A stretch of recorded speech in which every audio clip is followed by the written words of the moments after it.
بسم الله الرحمن الرحيم. نحمده ونصلي على رسوله الكريم. أما بعد،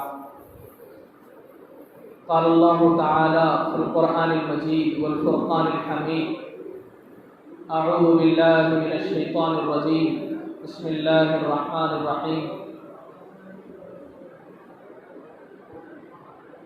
قل للمؤمنين يغضوا من أبصارهم.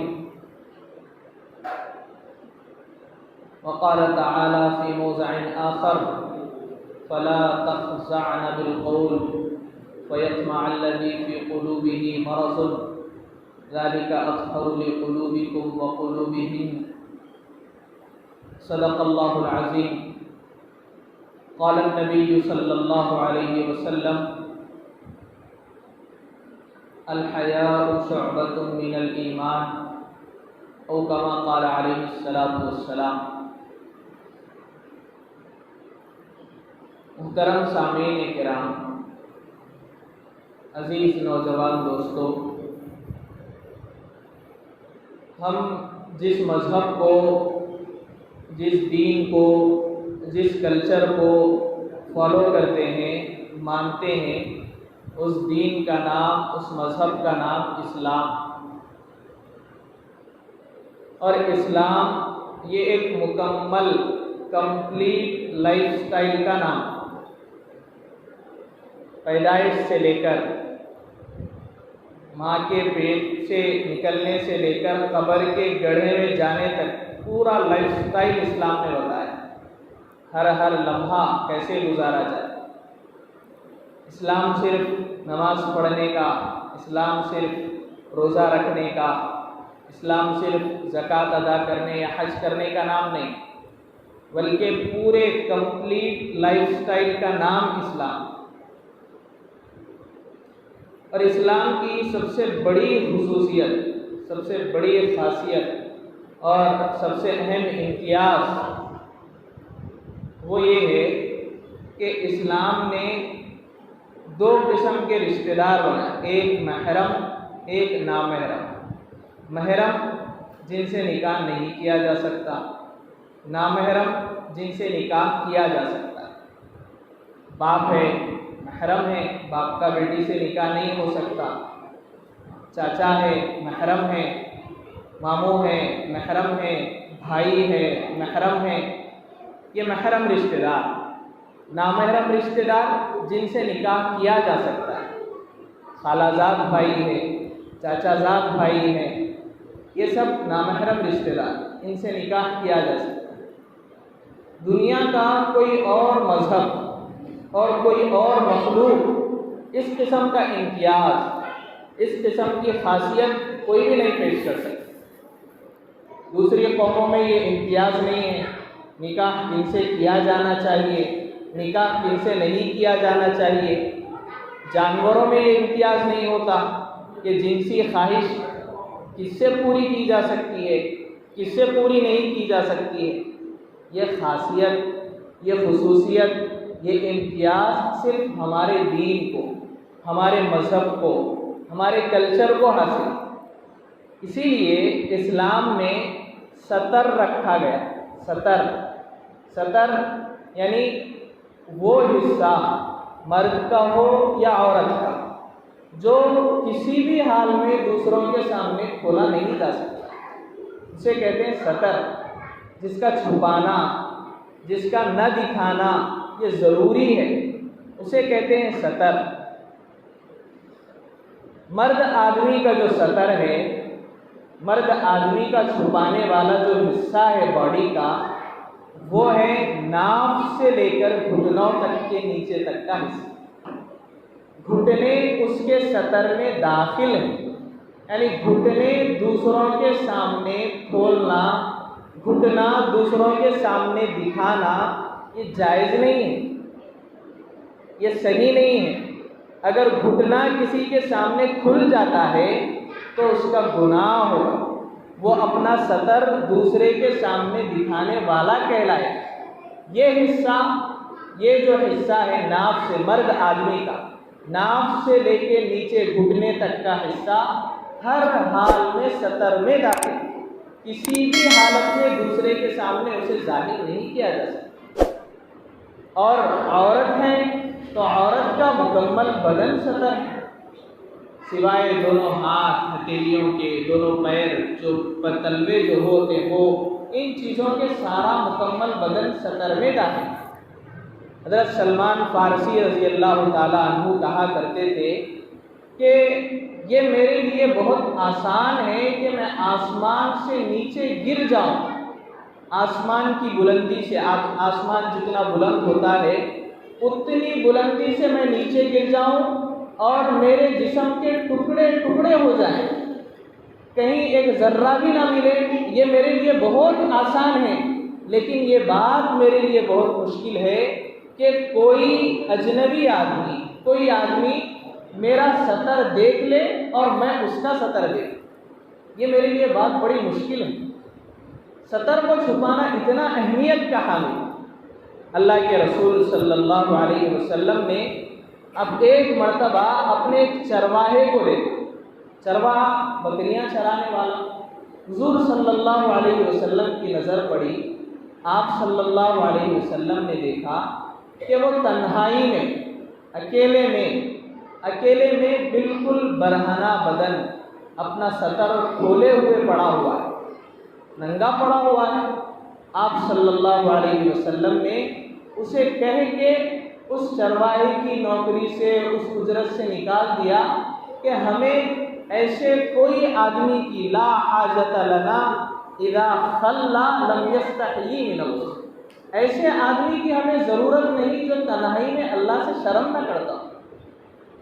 حدیث میں آپ صلی اللہ علیہ وسلم نے ارشاد فرمایا ایاکم والتعری، ننگے پن سے بچو۔ کیوں؟ اس لیے کہ تمہارے ساتھ ایسے فرشتے ہوتے ہیں جو کبھی تم سے جدا نہیں ہوتے، جو کبھی تم سے الگ نہیں ہوتے، اس لیے ننگے پن سے بچو۔ قرآن میں جگہ جگہ، حدیث میں آپ صلی اللہ علیہ وسلم نے ارشاد فرمایا الحیاء شعبۃ من الایمان، حیا، شرم، یہ ایمان کا ایک حصہ ہے، یہ ایمان سے باہر چیز نہیں ہے۔ یہ میں اسلام بتا رہا ہوں آپ کو۔ عام طور پہ جب اسلام، دین، یہ ہم سنتے ہیں تو صرف ہمارے ذہن میں نماز پڑھنے کی بات آتی، صرف ہمارے ذہن میں روزہ رکھنے کی بات آتی۔ دین، اسلام صرف نماز پڑھنا نہیں، ایک لائف سٹائل کا نام، زندگی گزارنے کے ایک طریقے کا نام۔ سطر کا چھپانا اتنا اہمیت کا حامل ہے، سطر کسی کے سامنے نہیں کھولا جا سکتا۔ آج کل ہم فیشن کے نام پر، بہت سے نوجوان گھروں میں تریفورم کے نام پر، ٹریک کے نام پر ایسے ملبوسات پہنتے ہیں، ایسے چڈیاں پہنتے ہیں جس سے ان کا سطر ظاہر ہو جاتا ہے، بہن کے سامنے ظاہر ہوتا ہے، بھاوج کے سامنے ظاہر ہوتا ہے، چاچی کے سامنے ظاہر ہو جاتا ہے، پھوپھوؤں کے سامنے، خالاؤں کے سامنے ظاہر ہو جاتا ہے۔ سراسر گناہ ہے، ایسا گناہ جس پہ بڑی سخت وعیدیں آئی ہیں، یہ ہمارا شیوا نہیں ہے۔ سطر کا چھپانا نہایت ہی ضروری ہے۔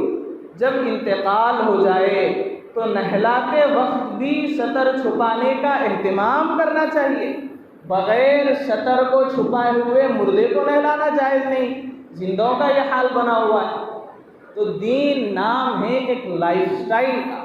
آج جو حالات ساری دنیا میں پھیلے ہوئے ہیں، جس قسم کے واقعات ساری دنیا میں سننے میں آ رہے ہیں، جس قسم کا ننگا ناچ ساری دنیا میں روزانہ اخبارات میں، کوئی پہلے کبھی سننے میں آتا تھا کہ فلاں جگہ کسی کا ریپ ہو گیا، کسی کے ساتھ زیادتی ہو گئی، لیکن آج کے ماحول میں کوئی بھی ہفتہ خالی نہیں ہے کسی ایک ایسے واقعے سے، روزانہ کوئی نہ کوئی واقعہ سننے میں آتا ہے۔ آپ اخبار اٹھا کے دیکھیے، ہر دن زیادتیوں کی، ریپ کی خبریں پڑھنے کو ملتی۔ کیا وجہ ہے کہ اس قسم کے حالات پیدا ہوئے؟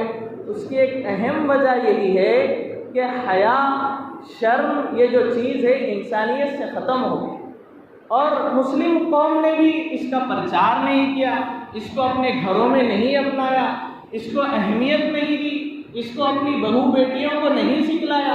بچے جب چھوٹے ہوتے ہیں تو ماں باپ یہ غلطی کرتے ہیں کہ بچی ابھی تو چھوٹی ہے، انہیں ایسا لباس پہنانے میں کیا حرج ہے جس کے آستین نہیں ہے، انہیں ایسا لباس پہنانے میں کیا حرج ہے جس کے بال نظر آتے ہوں، انہیں ایسا لباس پہنانے میں کیا حرج ہے جو لیگنگ کہلاتا ہے، جو ان کے جسم کے موٹے پن کو، دبلے پن کو ظاہر کرتا ہے۔ ابھی تو بچی چھوٹی ہے، کیا حرج ہے، پہنایا جا سکتا ہے۔ قرآن نے منع کیا ہے ایسا لباس پہنایا جائے جو جسم کے موٹے پن کو، دبلے پن کو ظاہر نہ کرتا ہو، لباس ڈھیلا ڈھالا ہو جس میں جسم کا نشیب و فراز ظاہر نہ ہوتا ہو۔ یہ ہے اسلام، یہ ہے اسلامی تعلیمات، سمجھنے کی ضرورت ہے۔ جب بھی اسلام کا نام لیا جائے، دین کا نام لیا جائے، عجیب ذہنیت، عجیب کانسیپٹ ہماری سوسائٹی میں بنا ہوا ہے۔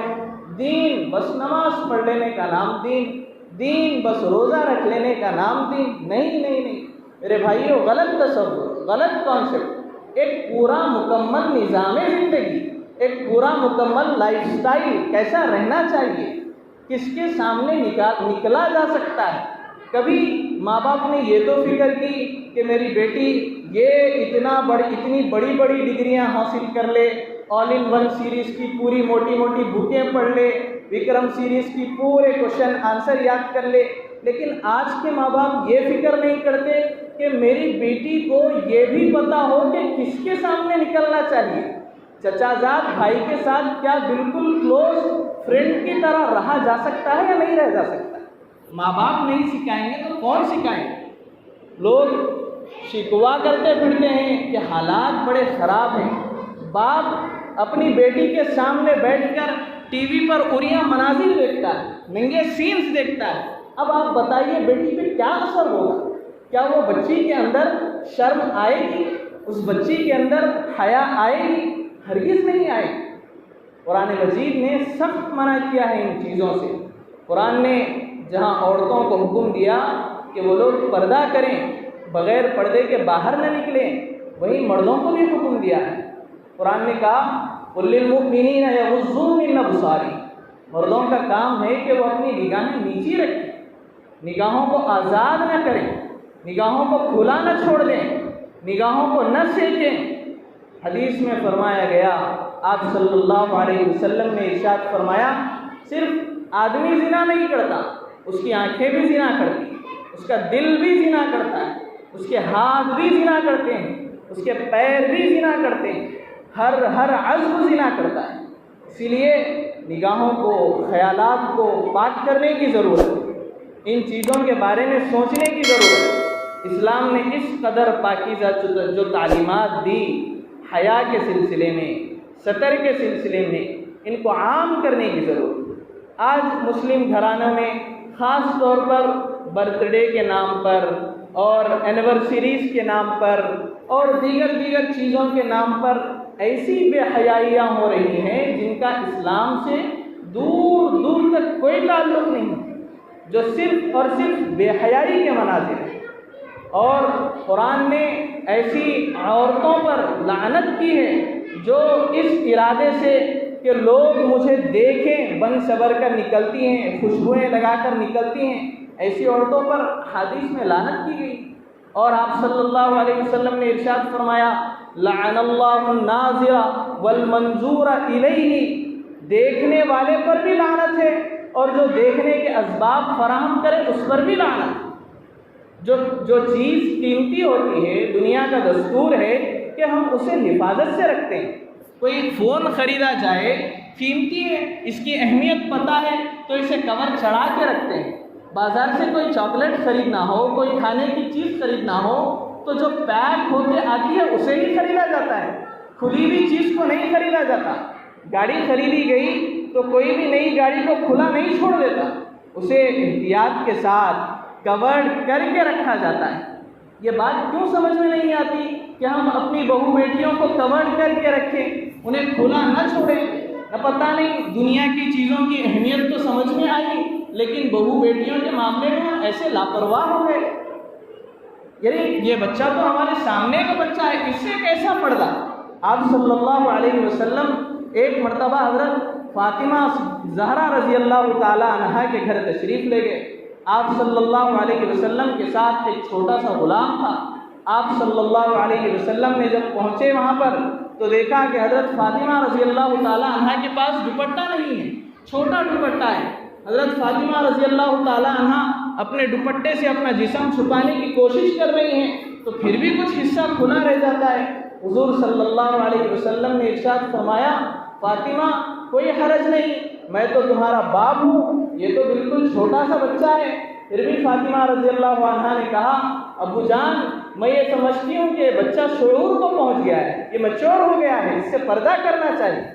حضرت عائشہ صدیقہ رضی اللہ تعالیٰ عنہا کا معمول آپ صلی اللہ علیہ وسلم کے انتقال کے بعد روضے اطہر میں بغیر پردے کے، بغیر دوپٹے کے چلے جایا کرتی۔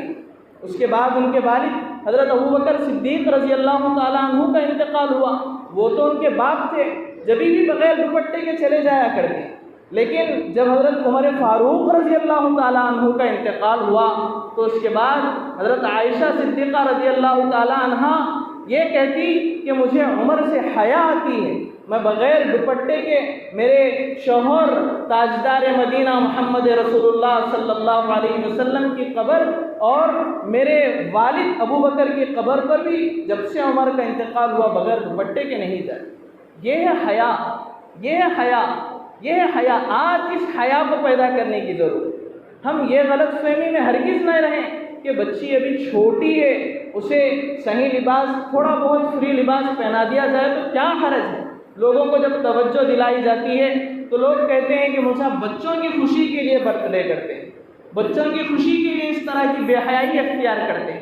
ارے بچے تو صحابہ کے بھی گھر میں تھے، بچے صرف ہمارے پاس نہیں ہیں، بچے اولیاء کے گھروں میں بھی تھے، بچے آپ صلی اللہ علیہ وسلم کے زمانے میں بھی تھے۔ جتنا ہم چھوٹ دیتے جائیں گے، جتنا اسلامی تعلیمات سے اپنے آپ کو دور کرتے جائیں گے، اتنی بے حیائی ہماری زندگیوں میں داخل ہوتی جائے گی۔ سمجھنے کی ضرورت ہے، حیا اسلام کا ایک اہم شعبہ ہے۔ ستر کا چھپانا ہر ایک کے لیے ضروری ہے۔ مرد آدمی کا ستر میں نے شروعات میں بتایا ناف سے لے کر گھٹنے تک ہے۔ آج کل یہ رواج بڑا عام ہے گھروں میں، نوجوانوں میں، کہ وہ ایسے چھوٹے چھوٹے 3/4 پہنتے ہیں کہ ان کا ستر کھلا ہوا رہ جاتا ہے۔ ماں کے سامنے کھل گیا، بہن کے سامنے کھل گیا، بھاوج کے سامنے کھل گیا، چاچی کے سامنے کھل گیا، مامی کے سامنے کھل گیا، پڑوسن کے سامنے کھل گیا۔ ہم یہ کہتے ہیں کہ چھوٹے رجل سے ہم دیکھتے ہوئے آ رہے ہیں، ایسا ہرگز نہیں۔ جہاں ایک تنہا مرد اجنبی ہو اور دوسری تنہا عورت اجنبیہ ہو، وہاں تیسرا شیطان ہوتا ہے، شیطان۔ حدیث میں آپ صلی اللہ علیہ وسلم نے ارشاد فرمایا، آپ صلی اللہ علیہ وسلم نے فرمایا النظر سہمۃ، نظر جو ہے دیکھنا، یہ شیطان کا سب سے پہلا تیر ہے، سب سے پہلا وار ہے، اس سے بچنے کی ضرورت ہے۔ یہ خام خیالی، یہ غلط خیالی کہ اسلام، دین، مذہب صرف نماز پڑھنے کا نام، صرف روزہ رکھنے کا نام، یہ غلط خیال، یہ غلط تصور، یہ غلط کانسیپٹ ختم کرنے کی ضرورت ہے۔ نوجوانوں کو سمجھنے کی ضرورت ہے کہ اسلام جو مذہب ماننے کی وجہ سے، جس دین کو فالو کرنے کی وجہ سے آپ مسلمان کہلا رہے ہیں، وہ دین، وہ کلچر صرف نماز روزے کا نہیں بلکہ پورے ایک لائف سٹائل کا نام ہے، پورے ایک نظام زندگی کا نام ہے۔ موت سے لے کر پیدا ہونے، ماں کے گود سے لے کر موت کے گڑھے تک جانے کے جو حالات ہیں، ان ساری چیزوں کا نام اسلام۔ یہ حیا، یہ بے حیائی ختم کرنے کا سب سے آسان طریقہ یہی ہے کہ اسلام نے حیا سے متعلق جو تعلیمات دی وہ ہم بھی سیکھیں اور اس قدر عمل کر کے لوگوں کو بھی بتائیں۔ آج دنیا پریشان ہے ان عصمت ریزیوں کی وجہ سے، دنیا پریشان ہے، سمجھ نہیں پا رہی ہے کہ کیا قانون بنایا جائے، کیسے روکا جائے ان حالات کو۔ چاہیے کہ مسلمان حیا کا جو تصور ہمارے مذہب میں پایا جاتا ہے اس کو عام کریں، یہ بتائیں کہ مرد کے یہ حدود بتائے گئے ہیں، یہ باؤنڈری سے اس کو پار نہیں کیا جا سکتا، عورت کی یہ حدود بتائی گئی ہیں، عورت یہاں تک جا سکتی ہے، اس سے آگے نہیں جا سکتی۔ یہ تعلیمات جب عام ہوں گی تو خود بخود جرائم کم ہوں گے، اس کے بغیر جرائم پر روک لگائی نہیں جا سکتی۔ جرائم سے بچنا ہے تو اسلام کے دامن میں آنا پڑے گا، اسلامی تعلیمات کو اپنانا پڑے گا۔